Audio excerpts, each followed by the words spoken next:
Okay, let me start all over, okay? You guys doing all right? Yeah. You think I'm funny? You think anybody like watching this? I think so. You think? Yeah. I hope so. A successful high school quarterback in the 1950s, Bob Boylston went on to play at one of college football's most storied programs, but he never dreamed of going pro. NFL, we didn't even know what the NFL was back in 1960. I lived in Alabama, man. We didn't know nothing about the NFL Southeastern Conference. That's where they really play football, buddy. Barely got a scholarship to Alabama. I wanted to go to Georgia Tech, but I went to Alabama, and I ended up playing tackle. I did pretty good. I was captain of the team my senior year. I was kind of proud of that. Boylston's football talents eventually led him to officiating. I was lucky because they favored you a little bit in the SEC if you'd played football. And some guy was in the SEC, and he said, well, what position did you play in college? I said, well, I played tackle. He said, well, if you played tackle, you should be an umpire because that's what you look at the line play. And luckily, he put me at the right position, and I bought into that right away. I wasn't one of these fancy prima donna referees we had back then and even got now, like some of our guys in the NFL, even though I like them. After 12 years in the Southeastern Conference, Boylston moved up to the NFL, where he was part of some classic matchups. One of the best games I was in was a championship game. It was a catch game. The Dallas Cowboys playing San Francisco. That was a great game. First and goal, Davis, touchdown! Now, Dean Luck became the most famous referee in that game because he was there signaling touchdown on it, all puckered up. And on third down and 3, he rolls right, man. He throws into the end zone. Touchdown! People forget that catch did win it for them, but Dallas came back and they almost scored, and they fumbled the ball, and I had to rule on the fumble. Fumble, and the ball belongs to San Francisco. And they're going to the Super Bowl. Throughout his career, Boylston proved he could always make the call, no matter how big the game or how great the player. I had an interesting play with Lawrence Taylor, and the first Super Bowl I had, it was Denver and the Giants, and somebody ran over the sideline. Harry Carson hit the guy late, and Jim Poole saw it through his flag. Well, for some reason, Lawrence Taylor picked the flag up and threw it. I penalized him for that.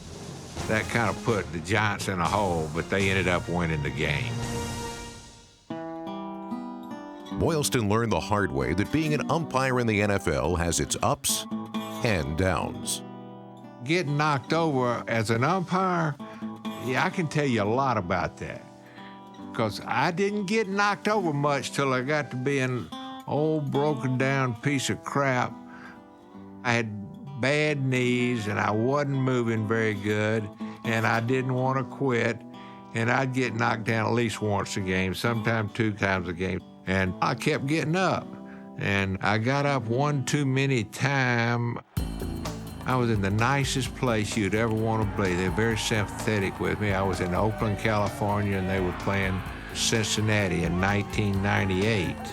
Cincinnati was terrible, and here comes this little guy, Napoleon Kaufman. One of the hazards of being an NFL official, watch Napoleon's helmet and watch Bob's face catch his helmet right on the left side of his jaw, bang, right there, and he is hurt bad.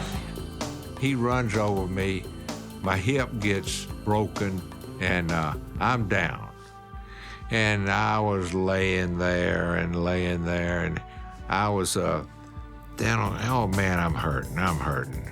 And I can't go no more. You know, the worst thing as an official is getting carried off on the gurney. I mean, that's just awful. Well, they put me on the gurney, and I was glad to get in it. Here they take me off the field toward the stands. Now, I'm in Oakland, you know, real nice fans, really loved officials, and I'm hurting pretty good. And I hear somebody, when we get up near the stands going over toward the dressing room, And somebody say, "Hey, Bob, Bob." And I didn't look up. I was still hurt. And then he hollered again. Well, then I looked up, and I'm pretty close to this, apparently an Oakland fan. He had this black stuff paint all over his face, and he had this beer in his hand, and he threw it on me and said, "I hope you die." Well, that didn't go over too good. I didn't think it was funny at the time, but I couldn't do anything about it. And that was my last game I officiated. A loss for umpires was a gain for replay, as Boylston moved to the replay booth and was again part of NFL history in the 1999 wild card game between Buffalo and Tennessee. For the game.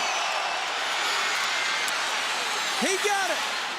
That was the game of the Music City Miracle that I really think helped make replay what it is. The game was virtually over. All they had to do was kick off and maybe run one play. He gives it to Wycheck. Wycheck, that looked like a forward pass. Lo and behold, this guy comes up and throws it across. Whoa, whoa, whoa. He just went on down and scored the touchdown, and I'm thinking, what am I going to do now? Luckily, I stopped the play and reviewed it. Don't forget, we were just getting started then. We didn't know what we were doing. That's 1999, first year of replay. And back in those days, indisputable evidence, it was in effect then, but nobody knew what indisputable evidence was. From that angle, that looks like it's a lateral. It's a lateral. Phil Luckett was the referee.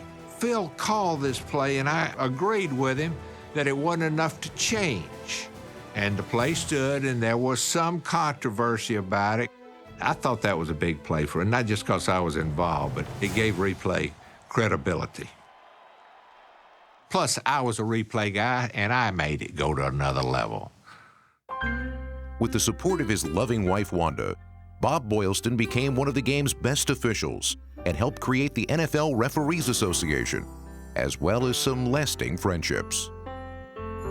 In my opinion, being an NFL official is one of the classiest things you can do because it's about integrity.